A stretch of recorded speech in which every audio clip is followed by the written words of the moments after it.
Hello, I'm Morgan. I'm Ashley.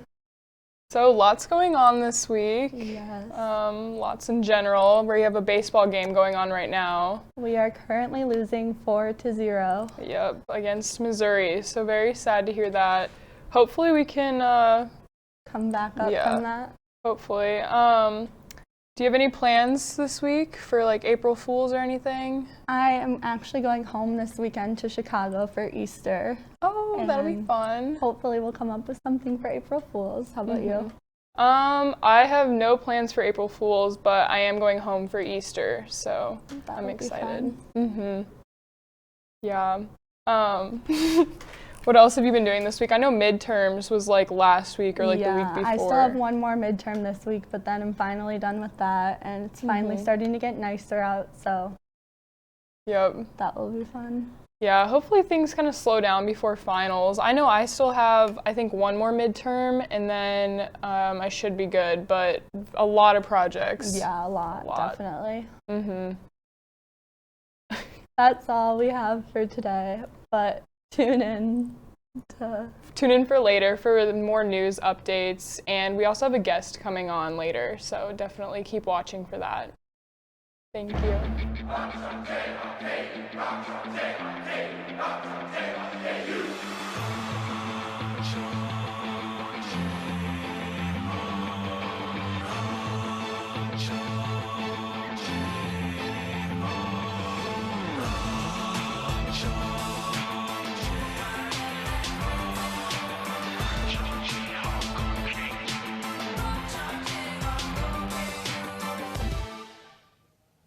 Welcome back. I'm Grace, and today we have a guest, Charley.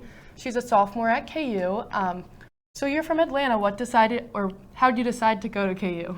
Well, so my mom went to KU. She's from Chicago, so she went straight down to KU after living there, and I grew up coming here. So I eventually just decided that this is where I wanted to be instead of being home in the South. So yeah, definitely. So we all know last year we were both freshmen when we were sent home. So how was that, getting sent home when you have to go across the country? Yeah, that was actually really hard.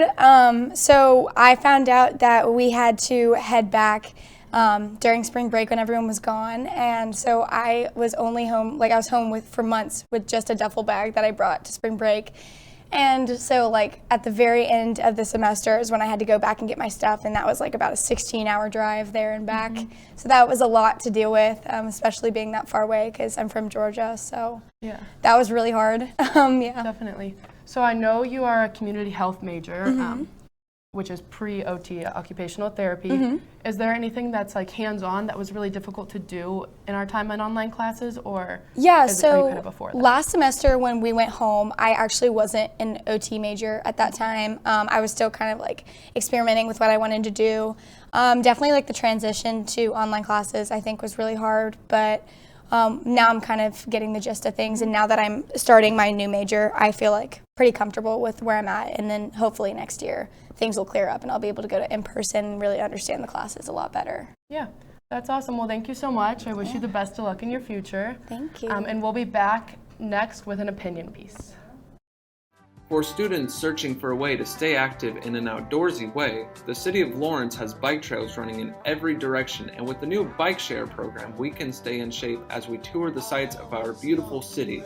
Clinton Lake is only a short 30-minute bike ride away from Daisy Hill and has the most incredible sunset location in all of Lawrence.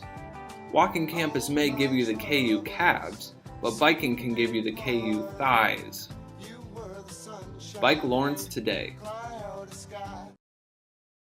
Good evening. Today, I'd like to talk to you about student housing and how it has transformed since the publication of the 2014 Campus Master Plan. KU had a plan to build new buildings, including 11 new residence halls. Keep in mind, there were only 7 residence halls in 2014. Either KU wanted to more than double the amount of beds on campus or replace every single dorm. If you follow the university's actions, it suggests the latter.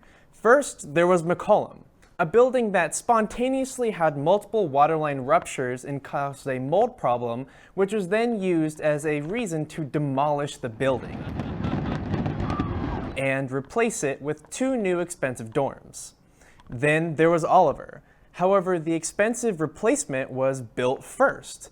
That meant Oliver, which cost $580 a month, was suddenly next to Downs, which cost as much as $1,155 a month. While Downs had regular window cleanings, when something broke in Oliver, like our toilets or showers, a plastic sheet was thrown over it. The excuse was, well, the building was going to close next year anyway, so why bother? But mold and mice do not come from nowhere. Behind every slum is a slumlord that refuses to do basic maintenance on the buildings the slumlord owns while the tenants suffer. And KU student housing is the biggest slumlord in Lawrence. At KU, students are discriminated against based on how much they can afford in rent. Nowhere is this made more clear than in weatherproofing. The night before an ice storm closed campus in 2018, Downs Hall got salt and de-icing, while Oliver had the ice from someone's spilt drink. Keep in mind, these buildings are right next to each other. Student housing actively prioritized wealthier students over Oliver students. The terrible state of Oliver was then used as an excuse to shut down the building, just like McCollum. This type of discrimination still goes on. Downs in the expensive rooms get special protections while other students, specifically scholarship hall students, are neglected. Sadly, the apartment buildings on campus were not spared. Just look at what happened to Stouffer Place. Stouffer Place used to be a low-cost collection of small apartment buildings for students who got married or had children. It was even next to the child care facility. That would have been useful to my sister and her child, who had to live 15 minutes away because the university decided to let Stouffer fall into disrepair and bulldoze the only family housing on campus and replace it with a half-empty building that costs $1,155 a month to live in. With all of these changes, one would think student housing would be making more money. Housing only had to worry about operating costs and running the maintenance on buildings. Housing would have made $14 million in profit. But housing has so much debt from the pointless construction that it loses $3 million every year. KU is losing $3 million every year on dorm rooms that cost $1,155 a month to live in. KU doesn't have the cash to build those 11 new dorms, but just building 2 and replacing Stouffer has changed our campus permanently. It has also changed the people who can attend this university. How accessible. Closing Oliver alone increased the lowest cost of a dorm room by $1,103. The type of student who would live in Oliver and this type of student who is willing to pay thousands of dollars in rent are 2 different classes of students. As the cost of housing rises, this university will only get more affluent and more white. If you care about diversity or if you care about access to higher education, then you should care about the cost of student housing and what Director Waters and Chancellor Giroud have done. That's all I have for today. We'll be right back after a break. Keep watching. From adversity, we rose. We made history and became pioneers, voyagers, champions, Jayhawks. And when our chant rises, haunting and hallowed, Jayhawks are telling the world what's near. Victory. Welcome back. I'm Lily, and this is your Good Evening KU News Update. The second day of the Derek Chauvin trial began this morning investigating the murder of George Floyd. Chauvin, age 45, is facing charges of second-degree unintentional murder, third-degree murder, and second-degree manslaughter, and has yet to plead guilty to any of these 3 charges. This trial comes 10 months after Floyd was murdered last May at the age of 46. An experimental SpaceX rocket exploded at the end of a high-altitude test flight earlier this morning. All 3 of SpaceX's previous launches of prototypes for this model of rocket crash landed or exploded shortly after landing. CEO Elon Musk confirmed the crash on Twitter and has previously said he expects Starships will be conducting regular flights by 2023. Governor Laura Kelly announced Friday that starting on Monday, Kansas will make the COVID-19 vaccine available to all Kansans 16 years older as the state enters the final phase 5 of the vaccine prioritization plan. This marks Kansas as the 8th state to make the vaccine available to all adults. Residents are encouraged to use the online Kansas Vaccine Finder tool to find a vaccination location near you. Lawrence educator Sherry Blackus of Billy Mills Middle School has been recognized as a regional semifinalist for the Kansas Teacher of the Year award. The award acknowledges excellence in teaching among the state's elementary and secondary educators. Blackus told the Lawrence Journal World she was surprised to be named a semifinalist, but was nice to be recognized. The Kansas Board of Regents approved changes to the University of Kansas freshman admission requirements, which no longer require applicants to take the ACT or SAT under the new requirements. Applicants can be accepted into KU if they have a 21 ACT and a minimum 2.0 high school GPA or a minimum 3.25 GPA, regardless of their test score. The main reason for the changes was the closing of testing sites over the past year due to COVID-19. Kansas men's basketball sophomore forward Tristan Anaruna entered the transfer portal earlier today, making him the second KU player to leave the roster after Tanya and Grant Foster entered the portal on Monday. With Anaruna and Grant Foster gone, Kansas now sits at 12 scholarship players, giving the Jayhawks a chance to add a high school prospect or transfer player. That will wrap it up for your evening news. We will take a break and Halen will be back with the weather.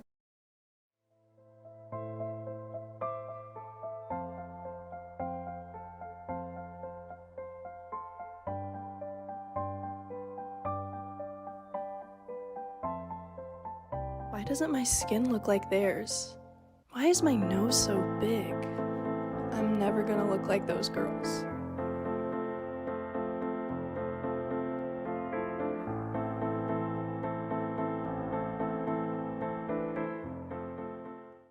Have a nice day. You too.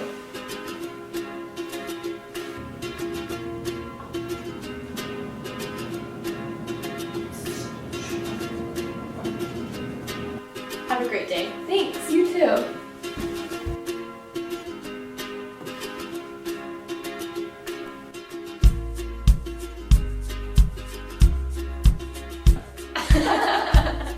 Make someone's day.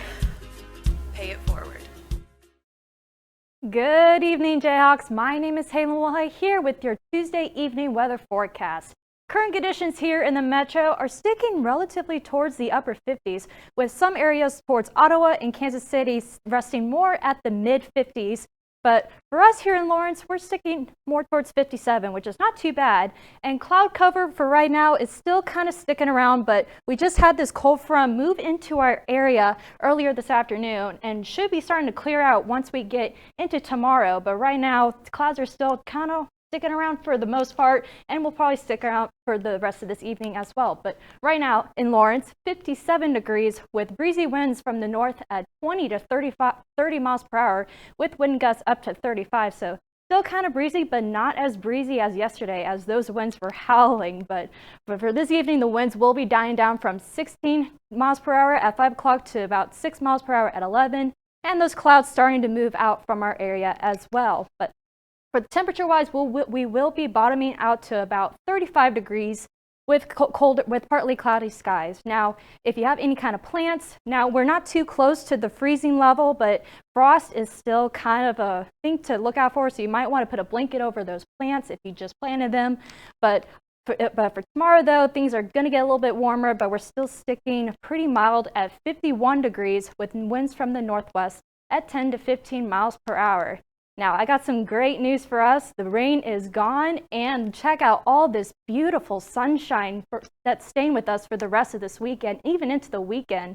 51 for Wednesday, but check Saturday out, and even Sunday. We're in the mid to upper 70s, which is absolutely gorgeous, and a gorgeous weekend for Easter holidays as well. So any kind of Easter activities you have with your family, it is going to be a beautiful weekend for that. But also want to point out too, Wednesday night, we're going to be at a low of 26 degrees. So as I mentioned before about frost, that is the night you definitely want to probably cover your plants just in case if that frost does come. But that is all I have for this week's weather forecast. Thank you for tuning in to Good Evening KU tonight. We will be back next week. Have a good evening and stay safe, Jayhawks.